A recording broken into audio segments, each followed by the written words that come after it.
আমার জন্য কিন্তু আজকে একটা খুব আনন্দের দিন। কেন জানেন? আজকে থেকে কয়েক মাস আগে যখন নির্বাচনের প্রথম প্রচার অভিযান শুরু হয়, আমি সিলেটের পবিত্র মাটি থেকে সেই প্রচার অভিযান কাজ শুরু করেছিলাম এবং সেই দিনে সিলেটের জনসভা শেষ করে আমি হবিগঞ্জে যখন জনসভা করছি, সেই সময় আমি হবিগঞ্জের জনসভার মঞ্চ থেকে বলেছিলাম যে বিএনপি যদি সরকার গঠন করতে সক্ষম হয় ইনশাল্লাহ, তাহলে আমরা আমাদের চা বাগান শ্রমিকে যে সকল মায়েরা কাজ করে তাদের জন্য আমরা ফ্যামিলি কার্ড দেব।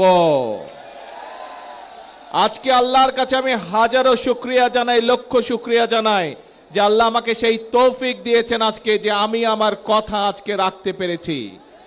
আমি আজকে আমার সরকার যে কথা আমি দিয়েছিলাম, আমার সরকার আজকে চা বাগানের শ্রমিকদের যারা নারী শ্রমিক আছেন তাদের কাছে আমরা ফ্যামিলি কার্ড পৌঁছে দিয়েছি আজকে। হ্যাঁ, আমরা হয়তো আজকে সবাইকে দিতে পারিনি, কিন্তু ইনশাল্লাহ আগামী 1 বছরের মধ্যে আমরা প্রায় সকল নারী শ্রমিকের কাছে, চা বাগানের সকলের কাছে আমরা ফ্যামিলি কার্ড পৌঁছে দেব ইনশাল্লাহ।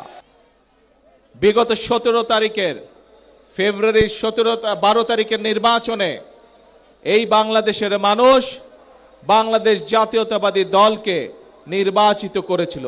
কেন? কারণ আমরা সেই সময় মানুষকে বলেছিলাম যে আপনারা যদি আমাদেরকে নির্বাচিত করেন, আমরা জনগণের জন্য কাজ করব।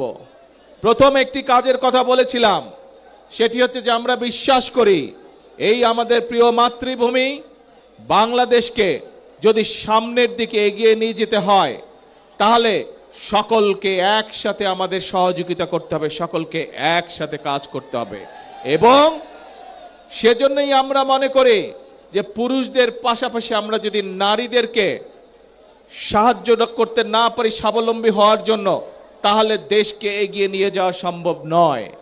এবং সেই জন্যই নারীদেরকে স্বাবলম্বী করে গড়ে তোলার জন্য আমরা এই ফ্যামিলি কার্ডের কথা বলেছিলাম। বাংলাদেশে প্রায় 4 কোটির মতন পরিবার রয়েছে। আমরা বলেছিলাম যে আমরা যদি সরকার গঠন করতে সক্ষম হই 12 তারিখের নির্বাচনে, তাহলে পর্যায়ক্রমিকভাবে সকল পরিবারের কাছে আমরা ফ্যামিলি কার্ড পৌঁছে দেব। বিশেষ করে নারী প্রধানদের কাছে, পরিবারের যে নারী প্রধান তার কাছে আমরা নির্বাচন হওয়ার সাথে সাথে 1 মাসেরও কম সময়ের ভিতরে আমরা আমাদের এই প্রতিশ্রুতি বাস্তবায়নের কাজ শুরু করেছিলাম।